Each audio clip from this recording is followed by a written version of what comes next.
Here's an episode of How to Analyse Poetry from the Learning Cauldron. Today, we'll be looking at Carol Ann Duffy's poem, Valentine. Analysing poetry involves identifying and dissecting the literary techniques that the poet has used effectively to explore the theme or themes of a poem. In her poem, Valentine, Carol Ann Duffy explores the themes of love, relationships, conflict, isolation. The title of the poem, Valentine, suggests the 14th of February, the giving of gifts, and all the romance that's associated with that day. However, we're going to be disappointed as we find out straight away in the first line, in fact the first stanza, which is not a red rose or a satin heart. These are the stereotypical gifts that might be given by one person to another as a token of affection on Valentine's Day, and Carol Ann Duffy is making it clear right from the start that she rejects these. And this is repeated, in fact, later on in the poem, where we have not a cute card or a kissogram. So just in case we'd forgotten, she brings our attention back to it. Duffy proposes an alternative Valentine's Day gift. She says, I give you an onion. So this lover is speaking to the person receiving the Valentine's Day gift, and she tells them what she's about to give them, a very mundane vegetable. You will never pass a vegetable rack again in your life, having read this poem, and look at an onion in the same way. She uses it as a metaphor throughout the entire poem, and she starts off with the positive aspects of love and the positive aspects of an onion.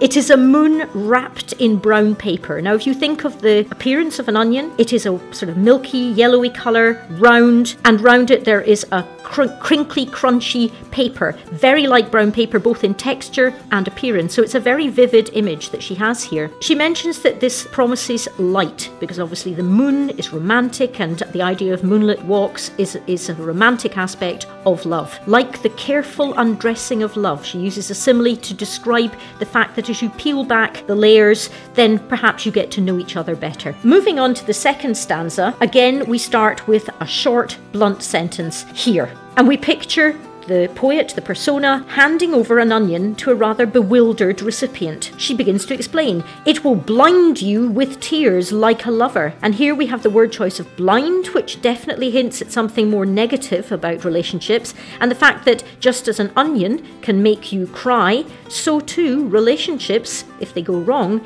can bring you to tears. And so we have the simile, like a lover. It will make your reflection a wobbling photo of grief, she says, and the word choice of grief is strong. Grief is a very negative emotion, generally felt if you have lost someone through death, and therefore we can see again that there are negative aspects to a relationship. The next stanza is just one line long, and the tone here is very earnest. I am trying to be truthful, she says, with a nice alliterative TR and then TR, which emphasises how serious she is about what she's saying. And what she means here is that I'm not going to pretend that love and relationships are easy. They're not all about chocolates and red roses and all these things. I'm trying to be truthful. What a relationship is more like what an onion is like. It can make you cry. Even though there are positive aspects about it and the romance aspect, there are also tears involved in relationships. And just to remind us again, she repeats, not a cute card or a kissogram. She's not going to be giving her lover either of those things. And she repeats, I give you an onion. Again, we see slightly negative connotations of the onion in this sustained metaphor.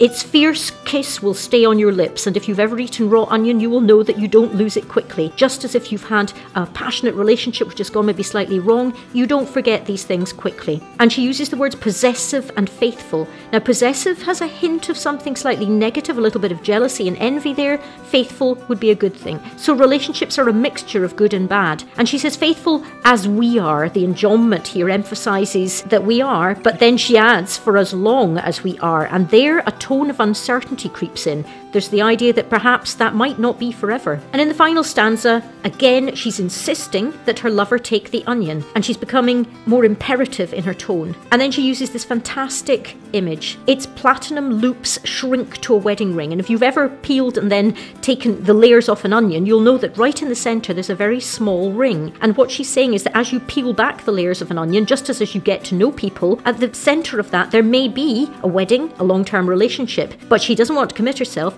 If you like, she says, so that she hasn't played all her cards and then gets disappointed if the other person doesn't like her as much. There's this uncertainty in relationships, and also the feeling that the shrinking to a wedding ring. The assonance of the eyes there makes us feel it's slightly restrictive, and that's a negative aspect of a long-term relationship. If we're left in any doubt as to whether she thinks that loving relationships can turn nasty, this single word sentence sums it up to a T. Lethal. It's a minor sentence, no verb involved, and it gives us a very clear impression. I mean, lethal means deadly, or it can mean poisonous and dangerous. And that certainly suggests that she believes that relationships can become very unpleasant indeed. To leave us with, she continues the imagery, the metaphor, the extended metaphor of the onion.